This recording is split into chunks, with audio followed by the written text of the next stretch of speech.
This is insane, but it's 100% real. I took a Ruger Mini-14 and dragged it through hell. A full week of pouring rain, ankle-deep mud, and total grid-down chaos. No bench, no cleaning kit, no second chances. And through it all, the rifle never jammed. Not once. AR fanboys love to laugh and call it a budget clone, but they're dead wrong. The Mini-14 isn't about flash or hype. It's about survival. When everything else seizes up and fails, this rifle just keeps running. And in a real collapse, when gear decides your fate, that difference is the line between making it home or not making it at all. This is why every serious prepper I know owns a Ruger Mini-14. Here's the honest truth.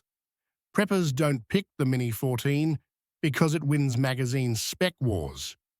They pick it because it wins when everything else is broken. Today, I'm walking you through the 10 real reasons serious survivalists choose this rifle. Not glossy numbers, real-world stuff. How it performs when it's raining, when your ammo is scavenged, when your hands are raw and you've slept 2 hours. Stay with me. I'll count down from 10, and at number 1, I'll reveal the single, unavoidable factor that makes a rifle worth trusting with a team's life. If you only remember one thing from this video, let it be this. Reliability under pressure beats headline performance every time. Quick list: 10, runs dirty; 9, ammo commonality; 8, rugged construction; 7, practical ballistics; 6, fast handling; 5, accuracy without tuning; 4, meaningful upgrades; 3, suppressor-friendly; 2, legal and storage flexibility; and at number 1, credibility in a group. That last one isn't fluff. It's the difference between order and chaos when everything goes sideways. Number 10, reliability in stupid conditions. B-roll. Muddy range footage, hands shoving mud from the action, slow-motion bolt cycling, close-ups of gritty internals, short clip of an AR stalling for contrast. First, mechanical mercy. In a real SHTF meltdown, 3 days of rain, mud packed into every seam, you don't have time for a bench gunsmith. Ruger's short-stroke gas system and looser operating tolerances forgive grit and cheap ammo. Where a tight-tolerance AR will hang on a carbon gas block, a Mini-14 will keep cycling and keep putting rounds on target. Number 9, logistics and ammo simplicity. B-roll, pallets of .223/5, .56 boxes, stacked magazines, a hand-drawn map with cash pins, quick cuts of scavenged ammo being loaded. Second, logistics win wars. The Mini-14 uses .223/5, .56 family ballistics, one of the most produced cartridges on Earth. When supply lines fray, that matters. You can standardize caches, scavenge neighborly surplus, and avoid proprietary headaches. In a collapse, predictable ammo beats boutique performance. Number 8, rugged, honest construction. B-roll, close-ups of a stamped receiver, robust barrel attachments, scratched walnut stock, workers in a shop, banging parts back into service. Third, this rifle was never built to be pretty. It was built to work. Simple receiver, straightforward barrel attachment, honest lines. That equals failures you can see and fix in the field, not bizarre boutique problems that need a specialist. Number 7, ballistics for real survival. Ranges B-roll, slow zoom on target impacts at 50 to 300 yards, optic reticle footage, shooter offhand from a pack. Fourth, the Mini-14's ballistics match. Actual survival fights. Most SHTF engagements happen inside a few hundred yards. The rifle delivers flat, fast 5.56 performance. Effective from 50 to 300 yards with recoil you can manage. That's the balance of reach and carry weight you actually need. Number 6. Fast handling under fatigue. B-roll. Tired operator shouldering the rifle. After a long march, low-light sling transitions, quick door entry drills. 5th. When you've been moving for hours and fine motor skills vanish. Ergonomics beat bench numbers. The Mini-14's balance and simple controls let you present the rifle fast and get second shots without wrestling selectors or overloaded rails. In close mobile fights, handling beats a marginal accuracy edge. Number 5. Practical accuracy without gunsmithing. B-roll, 200-yard group footage, basic scope mounted, quick field strip and reassemble. 6th. Usable accuracy with no weekend gunsmithing. A properly set Mini-14 delivers predictable 2 to 3 MOA groups at 200 to 300 yards with simple glass. That's lethal enough for defense and small game, repeatable in the field, and stable without exotic bedding or constant dialing. Number 4.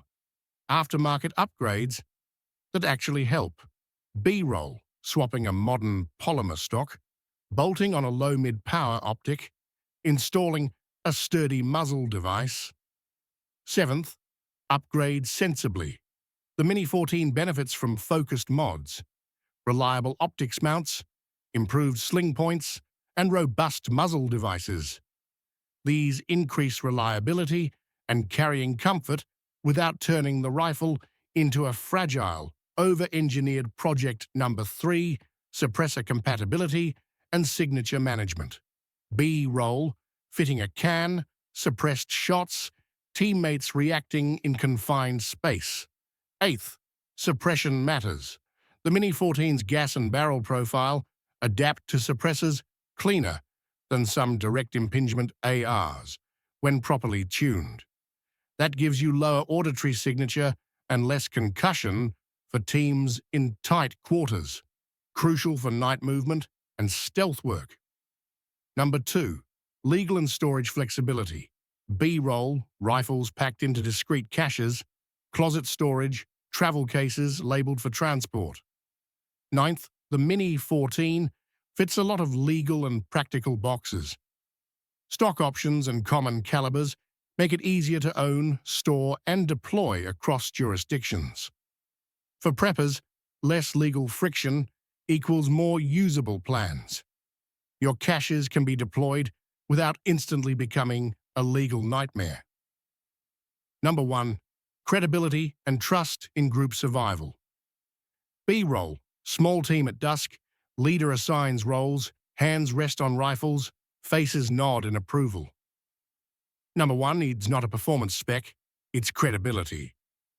Weapons aren't just tools, they send a message. Roll up with a flashy, overtuned trophy, and people either fetishize it or question your judgment. Bring a proven, sensible tool, and you signal competence.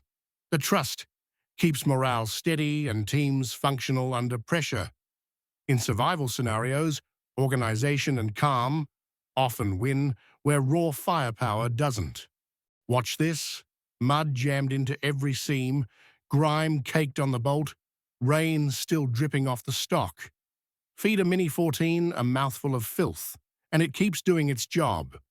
Bolt cycles, case ejects, round feeds. That's mechanical mercy in action. In the field demo, you'll see the essentials. A quick strip that shows simple, obvious parts.